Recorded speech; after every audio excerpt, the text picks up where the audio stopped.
السلام علیکم ورحمۃ اللہ وبرکاتہ۔ بسم اللہ الرحمن الرحیم۔ اللہ کے نام سے شروع کرتے ہیں جو بڑا مہربان اور نہایت رحم کرنے والا ہے۔ پارہ نمبر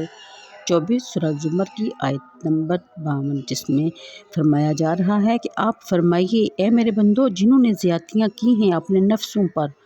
وہ مایوس نہ ہو جاؤ اللہ کی رحمت سے، یقیناً اللہ تعالیٰ بخش دیتا ہے سارے گناہوں کو، بلا شبہ وہی بہت بخشنے والا ہے، ہمیشہ رحم فرمانے والا ہے۔ اور سچے دل سے لوٹ آؤ اپنے رب کی طرف اور سر خم کر دو اس کے سامنے۔ یعنی اسلام جو دین فطرت ہے، جس کا مقصد اولین فرد کی صحیح نشو و نما اور رہنمائی کرنا ہے تاکہ سلجھے ہوئے اور اصلاح یافتہ افراد سے ایک ایسی قوم عرض وجود میں آئے جو قیادت امم کی ذمہ داری سنبھال سکے اور ساری انسانیت کی رہنمائی کا فریضہ ادا کر سکے۔ اس لیے اسلام نے انسان کو نہ تو بالکل بے لگام چھوڑ دیا ہے کہ وہ ہر مستیاں کرتا رہے اور چمن حیات کی نازک اور معصوم کلیوں کو مسلتا رہے اور ان کی رنگت اور نکھت کو لوٹتا رہے، اور اس کے باوجود دل میں اپنی بخشش کا یقین بھی رکھے، اور نہ ہی اسلام نے انسان کو مایوسیوں اور ناامیدیوں کے گہرے گڑھے میں دھکیل دیا، بلکہ صحیح خطوط پر اس کی تربیت کا پروگرام پیش کیا۔ ایک طرف اسے اپنے اعمال نیک اور بد کا ذمہ دار ٹھہرایا اور اس سے انہیں نتائج سے آگاہ کیا جو اس کے اچھے یا برے اعمال پر سنت الہی کے مطابق مرتب ہو کر رہیں گے، تاکہ کوئی کام کرنے سے پہلے وہ ان نتائج کا بھی اچھی طرح جائزہ لے لے اور یہ دیکھ لے کہ کیا وہ ان نتائج کی ذمہ داری قبول کرنے کے لیے تیار ہے۔ اس کے ساتھ اس کو مایوس بھی نہیں ہونے دیا اور اسے بتا دیا کہ گناہوں اور بدکاریوں سے تائب ہو کر جب اور جہاں سے وہ نئی اور پاکیزہ زندگی کا آغاز کرنا چاہے اسے اس کا موقع دیا جائے گا۔ اسی آیت طیبہ مبارکہ میں بھی ان لوگوں کو نوید رحمت دی جا رہی ہے جو عمر بھر اپنے اوپر زیادتیاں کرتے رہے، جن کی شب و روز فسق و فجور میں بسر ہوتے رہے، جنہوں نے کفر و شرک کا ارتکاب کر کے اپنے آپ کو بالکل برباد کر دیا۔ ایسے لوگوں کو کہا جا رہا ہے کہ آؤ میری رحمت کا دروازہ تمہارے لیے بھی کھلا ہے، تم اگر سچے دل سے تائب ہو کر نئی اور پاکیزہ زندگی شروع کرنے کا عزم کر چکے ہو تو تمہارے تمام گناہ بے شمار نہایت سنگین ہی کیوں نہ ہوں وہ معاف کر دیے جائیں گے، تمہیں یہاں سے مایوس نہیں لوٹایا جائے گا، تم آؤ تو صحیح اپنے رب کی طرف۔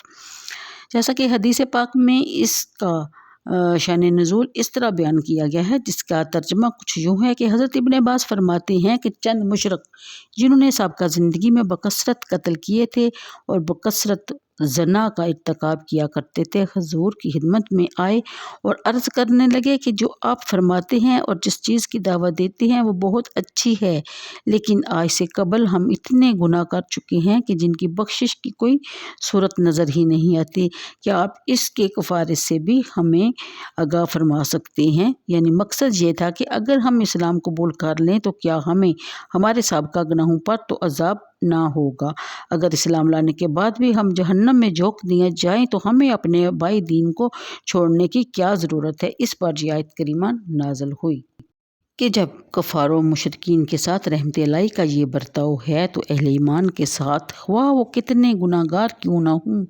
اگر وہ سچے دل سے توبہ کر لیں تو اللہ تعالیٰ کی مہربانی اور شفقت کا کوئی کیا اندازہ کر سکتا ہے۔ اسی لیے رحمت صلی اللہ علیہ وسلم نے ارشاد فرمایا ما احب ان لی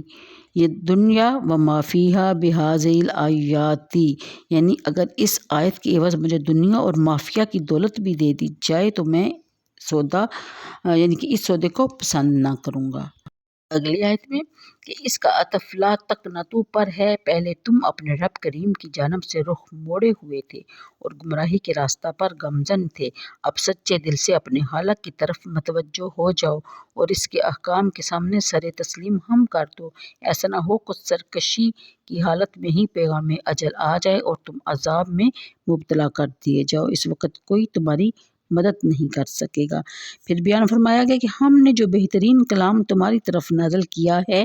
اس کو مضبوطی سے پکڑ لو اور اس کی اطاعت اور پیروی شروع کر دو، ایسا نہ ہو کہ اچانک عذاب الہی نازل ہو اور تمہیں نیست و نابود کر کے رکھ دے، استغفر اللہ، اور اس وقت تمہیں پچھتاوے کے سوا کچھ بھی حاصل نہ ہو، اپنی نالائکیوں پر اپنے آپ کو ملامت کرتے رہ جاؤ گے لیکن سب بے سود ہوگا۔ آیت نمبر 57 یا یہ کہنے لگے جب عذاب دیکھے کاش مجھے ایک بار پھر موقع دیا جائے تو میں نیکوکاروں میں سے ہو جاؤں گا۔ اگلی آیت کے مطابق ہاں میں آئی تھی تمہارے پاس میری آیتیں، پس تو نے انہیں جھٹلایا اور تو گھمنڈ کرتا رہا تو کفر کرنے والوں میں سے تھا۔ تو روز قیامت آپ دیکھیں گے کہ انہیں جو اللہ پر جھوٹ باندھتے تھے اس حال میں کہ ان کے چہرے سیاہ ہوں گے، کیا نہیں ہے جہنم میں ٹھکانہ تکبر کرنے والوں کا۔ آیت نمبر 60 اور نجات دے گا اللہ تعالیٰ متقیوں کو، کامیابی کے ساتھ نہ چھوئے گی انہیں کوئی تکلیف اور نہ ہی وہ غمگین ہوں گے۔ اس آیت کے بارے میں علامہ قرطبی لکھتے ہیں کہ حضرت ابو ہریرہ رضی اللہ تعالیٰ عنہ نے حضور سرور عالم صلی اللہ علیہ وسلم سے اس آیت کی تفسیر یوں نقل کی ہے کہ